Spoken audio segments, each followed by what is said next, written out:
back to World Crisis Radio. And let's look now at the foreign policy scene. And this is the collapse of the U.S. position worldwide continues. We are now 1 year after the attempted color revolution in Iran, the green coup. And you remember that we were supposed to embrace Mousavi, the butcher of the 1980s, the guy who led the human wave assaults didn't lead them, he ordered them or facilitated them by young children against the Iraqi lines in the Iran-Iraq war.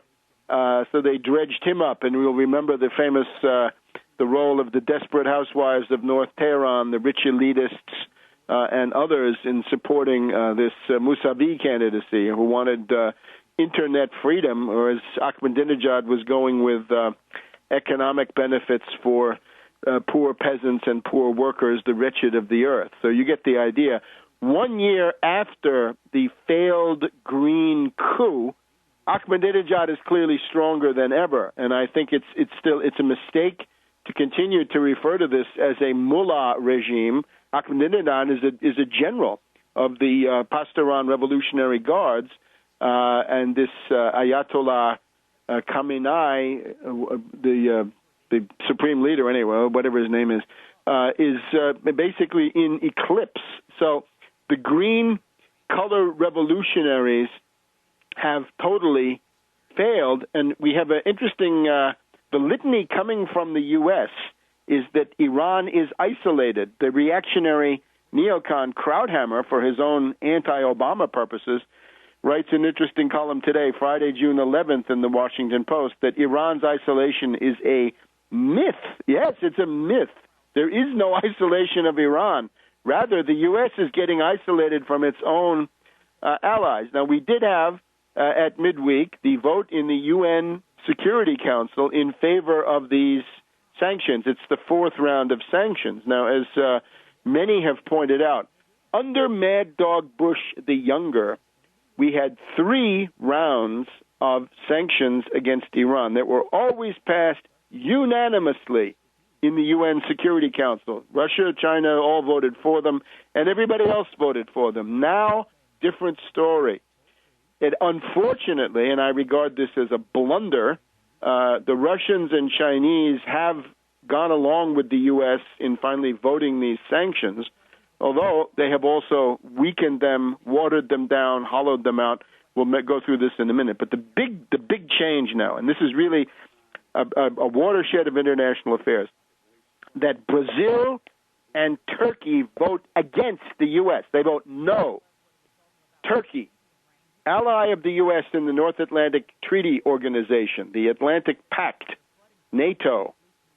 Without Turkey, U.S. power projection in the Middle East is cut in half, at least, without that Incirlik air base and some other things that the Turks provide.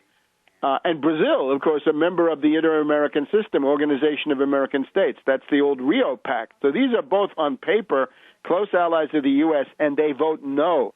And this rankles. We see the genocidal bureaucrat Robert Gates, the Brzezinski man running the Pentagon, complaining still about how dare those Turks vote against us at the UN. But they did. What this means is world affairs are changing. It used to be that the great strategic high-level politics of the world, the grande politique at a strategic level, this was the monopoly of the permanent 5, the U.S., the British, the French, the Chinese, the Russians, a couple of others. But now we have the upstarts. We have the third world. We have the developing countries, Turkey and Brazil, saying, no, we have a worldwide say. Brazil is in Latin America, but it gets to do something about the affairs of the Middle East. It's all interconnected, as they like to say. Yes, indeed. So this is now something different. And you can see that there's an irrational reaction of clubbiness on the part of the permanent 5. I really think China and Russia have made a mistake by going along with these sanctions. However, the sanctions are also much weakened. The sanctions, what do? The sanctions basically have they can block certain financial transactions. There's an arms embargo that includes battle tanks, combat aircraft, and missiles for Iran.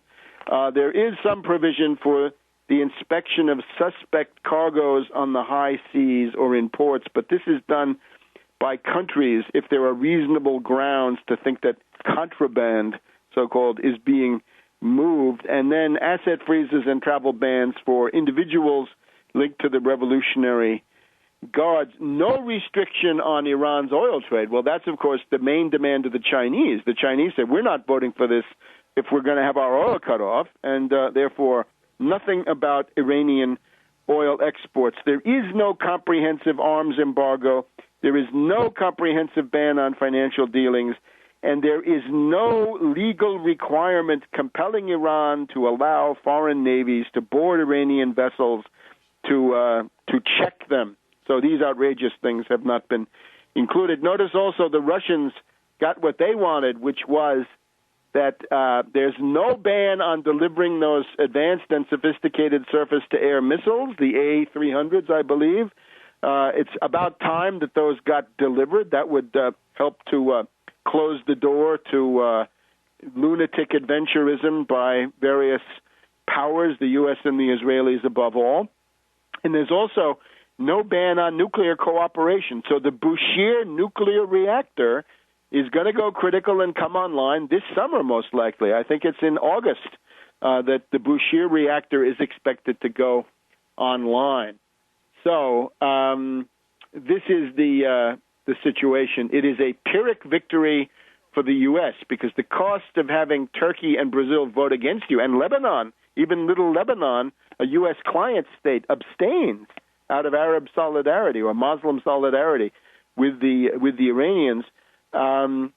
This is not a good result. And this is now the fruit of all of Obama's charm offensive, his demagogic speeches in Turkey at the beginning, and then the Cairo speech, and all the rest of this, that he was open to the Islamic world.